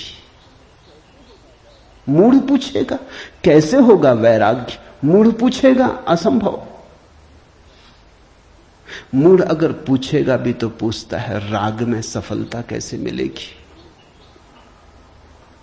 मूढ़ अगर पूछता भी है तो पूछता है संसार में और थोड़े ज्यादा दिन कैसे रहना हो जाए, मुक्ति नहीं। मूढ़ पूछता है बंधन सोने के कैसे बने, बंधन में हीरे जवाहरात कैसे जड़े। मूढ़ पूछता भी है तो ऐसी बातें पूछता है। ज्ञान, मूढ़ तो मानता ही नहीं कि ज्ञान हो सकता है, वो तो संभावना को स्वीकार नहीं करता। वो तो कहता कैसा ज्ञान। मूढ़ तो पशुवत जीता है। नहीं, ये जनक मूढ़ भी नहीं है, मुमुक्षु है। मुमुक्षु शब्द समझना जरूरी है। मोक्ष की आकांक्षा, मुमुक्षा। अभी मोक्ष के पास नहीं पहुंचा, ज्ञानी नहीं है। मोक्ष के प्रति पीठ करके नहीं खड़ा, मूढ़ नहीं है। मोक्ष के संबंध में कोई धारणाएं पकड़ के नहीं बैठा, अज्ञानी भी नहीं है, मुमुक्षु है। मुमुक्षु का अर्थ है सरल है इसकी जिज्ञासा। न मूढ़ता से अपवित्र हो रही है, न अज्ञानपूर्ण धारणाओं से विकृत हो रही है। शुद्ध है इसकी जिज्ञासा, सरल चित्त से पूछा है। अष्टावक्र ने कहा, हे प्रिय, यदि तू मुक्ति को चाहता है तो विषयों को विष के समान छोड़ दे और क्षमा, आर्जव, दया, संतोष और सत्य को अमृत के समान सेवन कर। मुक्ति मिच्छसि चेतात विषयान विस्वत्यज। शब्द विषय बड़ा बहुमूल्य है, वो विष से ही बना है। विष का अर्थ होता है जिसे खाने से आदमी मर जाए। विषय का अर्थ होता है जिसे खाने से हम बार बार मरते, बार बार भोग, बार बार भोजन, बार बार महत्वाकांक्षा, ईर्ष्या, क्रोध, जलन, बार बार इन्हीं को खा खा के तो हम मरे, बार बार इन्हीं के कारण तो मरे। अब तक हमने जीवन में जीवन कहां जाना, मरने को ही जाना है। अब तक हमारा जीवन, जीवन की प्रज्वलित ज्योति कहां, मृत्यु का ही धुआं है। जन्म से लेकर मृत्यु तक हम मरते ही तो हैं, धीरे धीरे, जीते कहां, रोज रोज मरते। जिसको हम जीवन कहते हैं वो एक सतत मरने की प्रक्रिया है। अभी हमें जीवन का तो पता ही नहीं, तो हम जिएंगे कैसे? ये शरीर तो रोज क्षीण होता चला जाता है, ये बल तो रोज खोता चला जाता है, ये भोग और विषय तो रोज हमें चूसते चले जाते, जरा जीर्ण करते चले जाते। ये विषय और कामनाएं तो छेदों की तरह, इनसे हमारी ऊर्जा और आत्मा रोज बहती चली जाती, आखिर में घड़ा खाली हो जाता, उसको हम मृत्यु कहते। तुमने कभी देखा, अगर छिद्र वाले घड़े को कुएं में डालो तो जब तक घड़ा पानी में डूबा होता है भरा मालूम पड़ता है। उठाओ पानी के ऊपर, खींचो रस्सी, बस खाली होना शुरू हुआ। जोर का शोरगुल होता है, उसी को तुम जीवन कहते हो। जलधारें गिरने लगती, उसी को तुम जीवन कहते हो। और घड़ा जैसे जैसे पास आता है, हाथ के खाली होता चला जाता। जब हाथ में आता है तो खाली घड़ा, जल की एक बूंद भी नहीं। ऐसा ही हमारा जीवन है। बच्चा पैदा नहीं हुआ, भरा मालूम होता है। पैदा हुआ कि खाली होना शुरू हुआ। जन्म का पहला दिन मृत्यु का पहला दिन है, खाली होने लगा। एक दिन मरा, 2 दिन मरा, 3 दिन मरा। जिनको तुम जन्मदिन कहते हो, अच्छा हो मृत्यु दिन कहो तो ज्यादा सत्यतर होगा। 1 साल मर जाते हो, उसको कहते हो चलो एक जन्मदिन आ गया। 50 साल मर गए, कहते हो 50 साल जी लिए, स्वर्ण जयंती मनाए। 50 साल मरे, मौत करीब आ रही, जीवन दूर जा रहा है, घड़ा खाली हो रहा है। जो दूर जा रहा है उसके आधार पर तुम जीवन को सोचते हो, या जो पास आ रहा है उसके आधार पर? यह कैसा उल्टा गणित! हम रोज मर रहे हैं, मौत करीब सरकती आती। अष्टावक्र कहते हैं विषय हैं विषवत, क्योंकि उन्हें खा खा के हम सिर्फ मरते हैं, उनसे कभी जीवन तो मिलता नहीं। यदि तू मुक्ति चाहता है हे तात, हे प्रिय, तो विषयों को विष के समान छोड़ दे और क्षमा, आर्जव, दया, संतोष और सत्य को अमृत के समान सेवन कर। अमृत का अर्थ होता है जिससे जीवन मिले, जिससे अमृतत्व मिले, जिससे उसका पता चले जो फिर कभी नहीं मरेगा। तो क्षमा, क्रोध विष है, क्षमा अमृत है, आर्जव, कुटिलता विष है, सीधा सरलपन आर्जव अमृत है, दया, कठोरता, क्रूरता विष है, दया, करुणा अमृत है, संतोष, असंतोष का कीड़ा खाए चला जाता। असंतोष का कीड़ा हृदय में कैंसर की तरह फैलता चला जाता है, विष को फैलाए चले जाता है। संतोष जो है उससे तृप्ति, जो नहीं है उसकी आकांक्षा नहीं, जो है वो काफी से ज्यादा है, वो है ही काफी से ज्यादा। आंख खोलो जरा देखो, संतोष कोई थोपना नहीं है ऊपर जीवन को, जरा गौर से देखो। तुम्हें जो मिला है वो तुम्हारी जरूरत से सदा ज्यादा है। तुम्हें जो चाहिए वो मिलता ही रहा है। तुमने जो चाहा है वो सदा मिल गया है। तुमने दुख चाहा है तो दुख मिल गया है, तुमने सुख चाहा है तो सुख मिल गया है, तुमने गलत चाहा तो गलत मिल गया है। तुम्हारी चाह ने तुम्हारे जीवन को रचा है। चाह बीज है, फिर जीवन उसकी फसल है। जन्मों जन्मों में जो तुम चाहते रहे हो वही तुम्हें मिलता रहा है। कई बार तुम सोचते हो हम कुछ और चाह रहे हैं, जब मिलता है तो कुछ और मिलता है। तो तुम्हारे चाहने में भूल नहीं हुई है, सिर्फ तुमने चाहने के लिए गलत शब्द चुन लिया था। जैसे तुम चाहते हो सफलता, मिलती है विफलता, तुम कहते हो विफलता मिल रही, चाही तो सफलता थी। लेकिन जिसने सफलता चाही उसने विफलता को स्वीकार कर ही लिया। वो विफलता से भीतर डर ही गया है। विफलता के कारण ही तो सफलता चाह रहा है। और जब जब सफलता चाहेगा तब तक विफलता का ख्याल आएगा। विफलता का ख्याल भी मजबूत होता चला जाएगा। सफलता तो कभी मिलेगी, लेकिन रास्ते पर यात्रा तो विफलता में ही बीतेगी। विफलता का भाव संघरीभूत होगा। वो इतना संघरीभूत हो जाएगा कि वही एक दिन प्रकट हो जाएगा। तब तुम कहते हो कि हमने तो सफलता चाही थी, लेकिन सफलता के चाहने में तुमने विफलता को चाह लिया। लाओजू ने कहा है सफलता चाहिए विफलता मिलेगी। अगर सचमुच सफलता चाहिए हो, सफलता चाहना ही मत, फिर तुम्हें कोई विफल नहीं कर सकता। तुम कहते हो हमने सम्मान चाहा था, अपमान मिल रहा है। सम्मान चाहता ही वही व्यक्ति है जिसका अपने प्रति कोई सम्मान नहीं। वही तो दूसरों से सम्मान चाहता है। अपने प्रति जिसका अपमान है वही तो दूसरों से अपने अपमान को भर लेना चाहता है, ढांक लेना चाहता है। सम्मान की आकांक्षा इस बात की खबर है कि तुम अपने भीतर अपमानित अनुभव कर रहे हो। तुम्हें अनुभव हो रहा है कि मैं कुछ भी नहीं हूं, दूसरे मुझे कुछ बना दे, सिंहासन पे बिठा दे, फताकाएं फहरा दे, झंडे उठा ले मेरे नाम के, दूसरे कुछ कर दे। तुम भिखमंगे हो। तुमने अपना अपमान तो खुद कर लिया जब तुमने सम्मान चाहा, और यह अपमान गहन होता जाएगा। लाओसु कहता है मेरा कोई अपमान नहीं कर सकता क्योंकि मैं सम्मान चाहता ही नहीं। यह सम्मान को पा लेना है। लाओसु कहता है मुझे कोई हरा नहीं सकता क्योंकि जीत की हमने बात ही छोड़ दी। अब हराओगे कैसे? तुम उसी को हरा सकते हो जो जीतना चाहता है।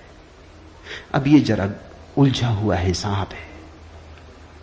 इस दुनिया में सम्मान उन्हें मिलता है जिन्होंने सम्मान नहीं चाहा।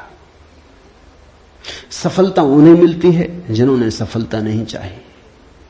क्योंकि जिन्होंने सफलता नहीं चाही उन्होंने तो स्वीकार ही कर लिया कि सफल तो हम हैं ही, अब और चाहना क्या है। सम्मान तो हमारे भीतर आत्मा का है ही, अब और चाहना क्या है। परमात्मा ने सम्मान दे दिया तुम्हें पैदा करके, अब और किसका सम्मान चाहते हो।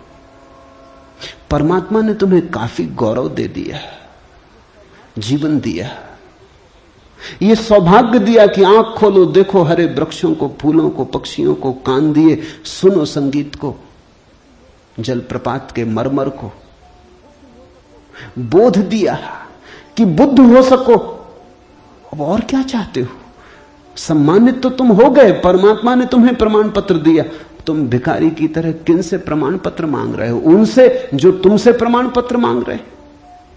ये बड़ा मजेदार मामला है। दो भिखारी एक दूसरे के सामने खड़े भीख मांग रहे। ये भीख मिलेगी कैसे? दोनों भिखारी। तुम किससे सम्मान मांग रहे हो? किसके सामने खड़े हो? ये अपमान कर रहे हो तुम अपना, और यही अपमान गहन होता जाएगा।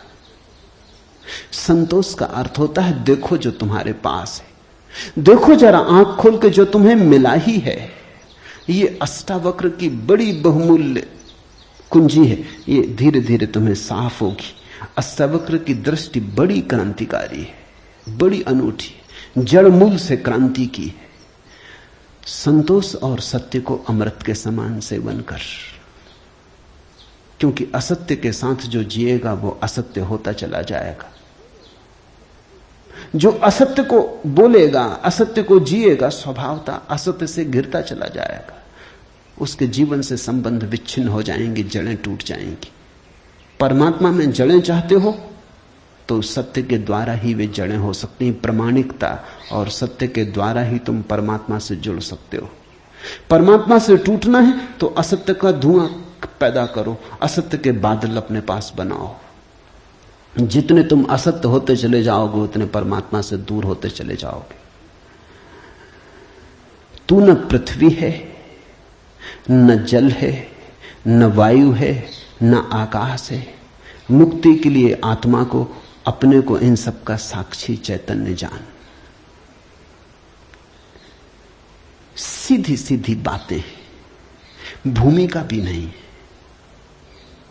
अभी 2 वचन नहीं बोले अष्टावक्र ने कि ध्यान आ गया, कि समाधि की बात आ गई।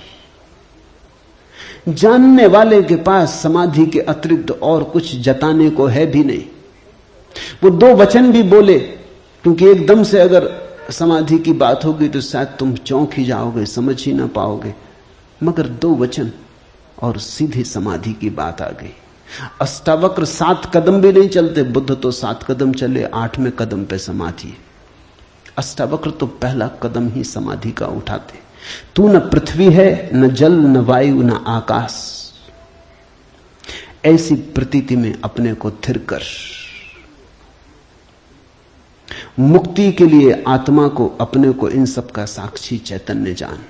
साक्षी सूत्र है, इससे महत्वपूर्ण सूत्र और कोई भी नहीं। देखने वाले बनो, जो हो रहा है उसे होने दो, उसमें बाधा डालने की जरूरत नहीं।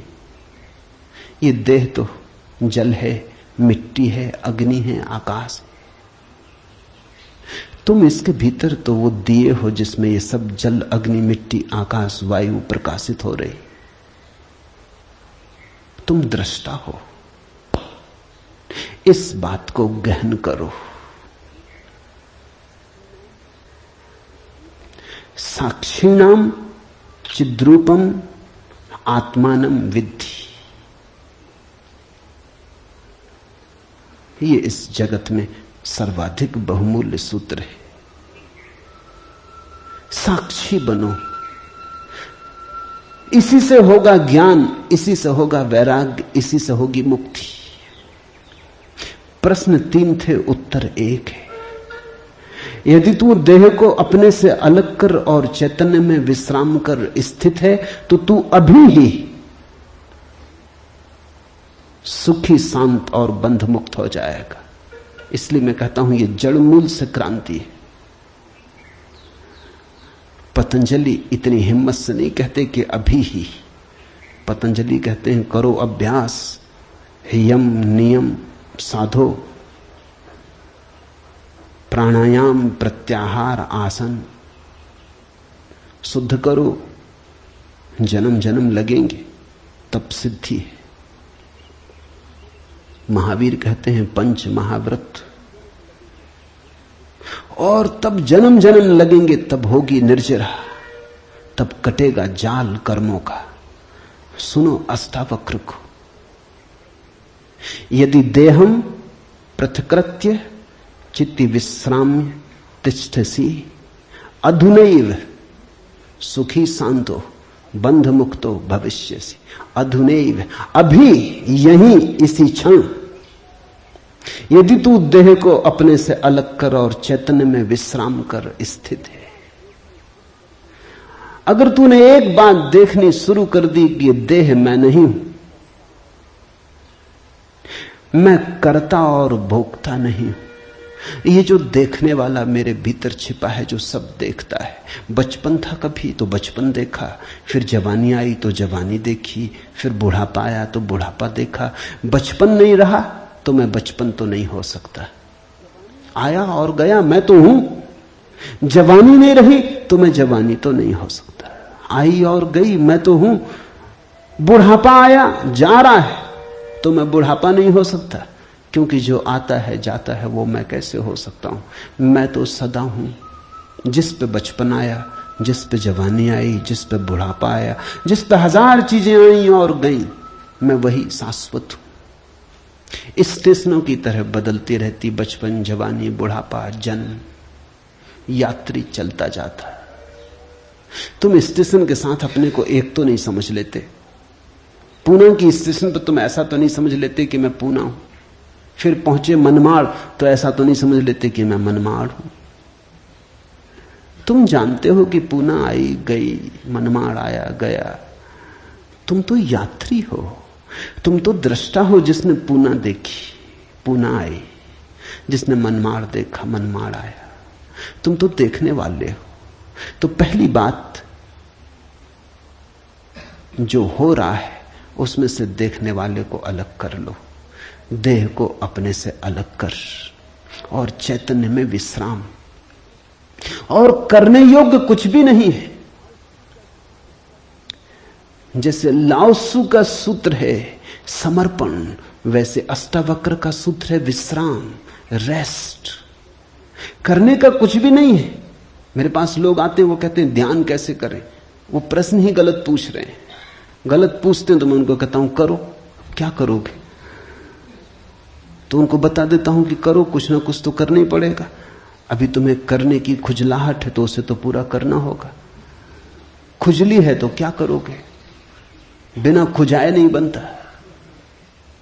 लेकिन धीरे धीरे उनको करवा करवा के थका डालता हूं। फिर वो कहते हैं अब इससे छुटकारा दिलवाओ। अब कब तक ये करते रहे? उनको तो मैं तो पहले ही राजी था, लेकिन तुम्हें समझने में जरा देर लगी। अब विश्राम करो। ध्यान का आत्यंतिक अर्थ विश्राम है। चित्ती विश्राम में तिष्ठसि, जो विश्राम में ठहरा देता अपने चेतना को, जो होने मात्र में ठहर जाता, कुछ करने को नहीं। क्योंकि जिसे तुम खोज रहे हो वो मिला ही हुआ है। क्योंकि जिसे तुम खोज रहे हो उसे कभी खोया ही नहीं। उसे खोया नहीं जा सकता, वही तुम्हारा स्वभाव है। अयम आत्मा ब्रह्म, तुम ब्रह्म हो, अनल हक, तुम सत्य हो। कहां खोजते हो? कहां भागे चले जाते हो? अपने को ही खोजने कहां भागे चले जाते हो? रुको, ठहरो। परमात्मा दौड़ने से नहीं मिलता, क्योंकि परमात्मा दौड़ने वाले में छिपा है। परमात्मा कुछ करने से नहीं मिलता, क्योंकि परमात्मा करने वाले में छिपा है। परमात्मा के होने के लिए कुछ करने की जरूरत ही नहीं, तुम हो ही। इसलिए अष्टावक्र कहते हैं चित्ती विश्राम में विश्राम करो, ढीले छोड़ो अपने को, ये तनाव छोड़ो। कहां जाते? कहीं जाने को नहीं, कहीं पहुंचने को नहीं। और चैतन्य में विश्राम, तो तू अभी ही इसी क्षण अधुनैव सुखी शांत और बंध मुक्त हो जाएगा। अनूठा है वचन, नहीं कोई और शास्त्र इसका मुकाबला करता है। तू ब्राह्मण आदि वर्ण नहीं, और न तू कोई आश्रम वाला है, और न आंख आदि इंद्रियों का विषय। असंग और निराकार तू सबका विश्व का साक्षी है, ऐसा जानकर सुखी हो। अब ब्राह्मण कैसे टीका लिखे? तू ब्राह्मण आदि वर्ण नहीं। अब हिंदू इस शास्त्र को कैसे सिर पे उठाएं? क्योंकि उनका तो सारा धर्म वर्ण और आश्रम पे खड़ा है, और ये तो पहले से ही अष्टावक्र जड़ काटने लगे। वो कहते हैं तू कोई ब्राह्मण नहीं है, न कोई शूद्र है, न कोई क्षत्रिय है। ये सब बकवास है, ये सब ऊपर के आरोपण है, ये सब राजनीति और समाज का खेल है। तू तो सिर्फ ब्रह्म है, ब्राह्मण नहीं, क्षत्रिय नहीं, शूद्र नहीं। तू ब्राह्मण आदि वर्ण नहीं, और न तू कोई आश्रम वाला है, और न तो यह है कि तू ब्रह्मचर्य आश्रम में है कि गृहस्थाश्रम में है कि वानप्रस्थ की संन्यास। कोई आश्रम वाला नहीं है। तू तो इन सारी स्थानों के भीतर से गुजरने वाला दृष्टा साक्षी। अष्टावक्र की गीता हिंदू दावा नहीं कर सकते हमारी। अष्टावक्र की गीता सबकी है। अगर अष्टावक्र के समय में मुसलमान होते, हिंदू होते, ईसाई होते, तो उन्होंने कहा होता न तू हिंदू है, न तू ईसाई है, न तू मुसलमान है। अब ऐसे अष्टावक्र को कौन मंदिर बनाए? इसके लिए कौन इसके शास्त्र को सिर पे उठाए? कौन दावेदार बने? क्योंकि ये सभी का निषेध कर रहे हैं। मगर ये सत्य की सीधी घोषणा है, असंग और निराकार तू सबका विश्व का साक्षी है, ऐसा जानकर सुखी हो। अष्टावक्र ये नहीं कहता कि ऐसा तुम जानोगे तो फिर सुखी होगे। वचन को ठीक से सुनना। अष्टावक्र कहते हैं ऐसा जानकर सुखी हो। न त्वम विप्रादिको वर्णनो नाश्रमी नाक्ष गोचरा असंगो असि निराकारो विश्व साक्षी सुखी भव। सुखी भव, अभी हो सुखी। जनक पूछते हैं कैसे सुख होगा, कैसे बंधन मुक्ति होगी, कैसे ज्ञान होगा। अष्टावक्र कहता है अभी हो सकता, क्षण मात्र की भी देर करने की कोई जरूरत नहीं है। इसे कल पर छोड़ने का कोई कारण नहीं, स्थगित करने की कोई जरूरत नहीं। ये घटना भविष्य में नहीं घटती, या तो घटती है अभी या कभी नहीं घटती। जब घटती है तब अभी घटती है, क्योंकि अभी के अतिरिक्त कोई समय ही नहीं है। भविष्य कहां है? जब आता है तब अभी की तरह आता है। तो जो भी ज्ञान को उत्पन्न हुए हैं अभी उत्पन्न हुए। कभी पर मत छोड़ना, वो मन की चालाकी है। मन कहता है इतने जल्दी कैसे हो सकता है, तैयारी तो कर ले। मेरे पास लोग आते हैं, वो कहते हैं संन्यास लेना। लेंगे कभी, कभी कभी ना लोगे। कभी पर टाला तो सदा के लिए टाला, कभी आता ही नहीं। लेना हो तो अभी, अभी के अतिरिक्त कोई समय ही नहीं है। अभी है जीवन, अभी है मुक्ति, अभी है अज्ञान, अभी है ज्ञान, अभी है निद्रा, अभी हो सकता जागरण। कभी क्यों? कठिन होता मन को, क्योंकि मन कहता है तैयारी तो करने दो। मन कहता है कोई भी काम तैयारी के बिना कैसे घटता। आदमी को विश्वविद्यालय से प्रमाण पत्र लेना है तो वर्षों लगते, डॉक्टरेट करनी है तो 20-25 साल लग जाते, मेहनत करते करते फिर आदमी आके डॉक्टर हो पाता। अभी कैसे हो सकते? अष्टावक्र भी जानते, दुकान करनी हो तो अभी थोड़ी खुल जाएगी।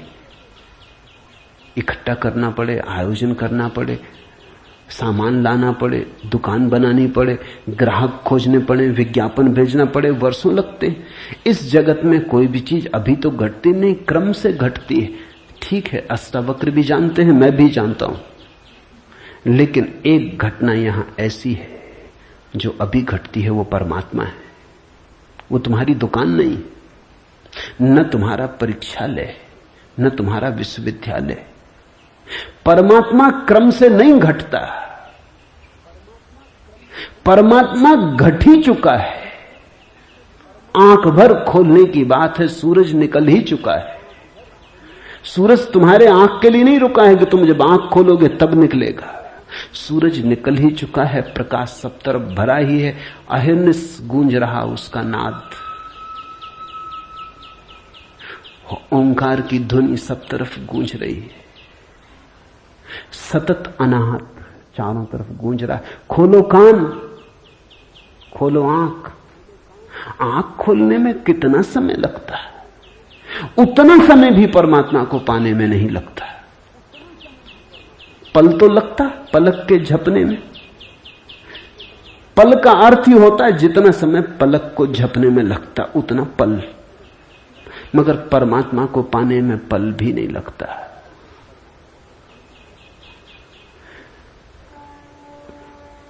विश्व साक्षी असंगो असि निराकारो सुखी भव।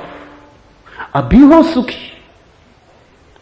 उधार नहीं है अष्टावक्र का धर्म, नगद, कैश।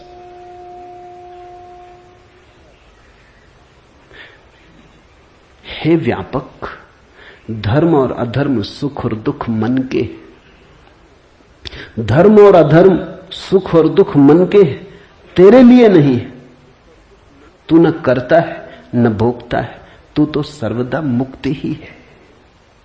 मुक्ति हमारा स्वभाव है, ज्ञान हमारा स्वभाव है, परमात्मा हमारा होने का ढंग है, हमारा केंद्र है, हमारे जीवन की श्वास है, हमारा होना है। धर्मो अधर्मो सुखम दुखम मान सानी नते विभो। अष्टावक्र कहते हैं, हे व्यापक, हे विभावान, हे विभूति संपन्न, धर्म और अधर्म, सुख और दुख मन के, ये सब मन की ही तरंगे। बुरा किया, अच्छा किया, पाप किया, पुण्य किया, मंदिर बनाया, दान दिया, सब मन के। न कर्तासी न भोक्तासी, मुक्त एवासी सर्वदा। तू तो सदा मुक्त है, तू तो सर्वदा मुक्त है। मुक्ति कोई घटना नहीं है जो हमें घटानी। मुक्ति घट चुकी है हमारे होने में। मुक्ति से बना है ये अस्तित्व। इसका रोआ रोआ रंच रंच मुक्ति से निर्मित है। मुक्ति है धातु जिससे बना है सारा अस्तित्व। स्वतंत्रता स्वभाव है, ये उद्घोषणा। बस समझी कि क्रांति घट जाती है, समझने के अतिरिक्त कुछ करना नहीं। ये बात ख्याल में उतर जाए, तुम सुन लो इसे मन भर के बस। तो आज इतना ही कहना चाहूंगा। अष्टावक्र को समझने की चेष्टा भर करना। अष्टावक्र में करने का कोई इंतजाम नहीं है, इसलिए तुम ये मत सोचना कि अब कोई तरकीब निकलेगी जो हम करेंगे। अष्टावक्र कुछ करने को कहते ही नहीं। तुम विश्राम से सुन लो, करने को कुछ होने वाला ही नहीं है। इसलिए तुम कॉपी वगैरह नोटबुक लेके मत आना कि लिख लेंगे, कुछ आएगा सूत्र तो नोट कर लेंगे, करके देख लेंगे। करने का यहां कुछ काम ही नहीं है। इसलिए तुम भविष्य की फिक्र छोड़ के सुनना, तुम सिर्फ सुन लेना। तुम सिर्फ मेरे पास बैठ के शांत भाव से सुन लेना, विश्राम में सुन लेना। सुनते सुनते तुम मुक्त हो जा सकते हो। इसलिए महावीर ने कहा है कि श्रावक मुक्त हो सकता है सिर्फ सुनते सुनते। श्रावक का अर्थ होता है जो सुनते सुनते मुक्त हो जाए।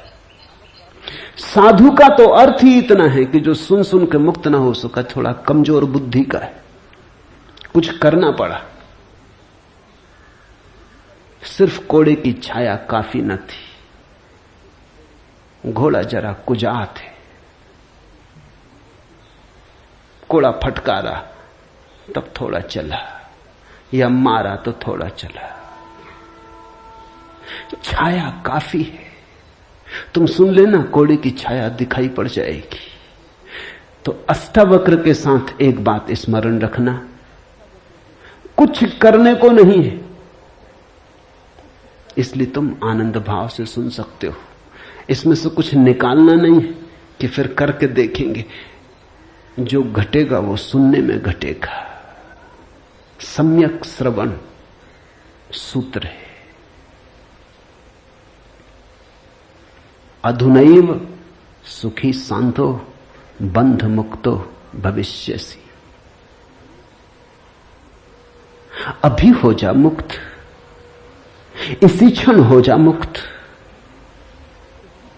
कोई रोक नहीं रहा, कोई बाधा नहीं, हिलने की भी जरूरत नहीं है। जहां है वहीं हो जा मुक्त, क्योंकि मुक्त तू है ही।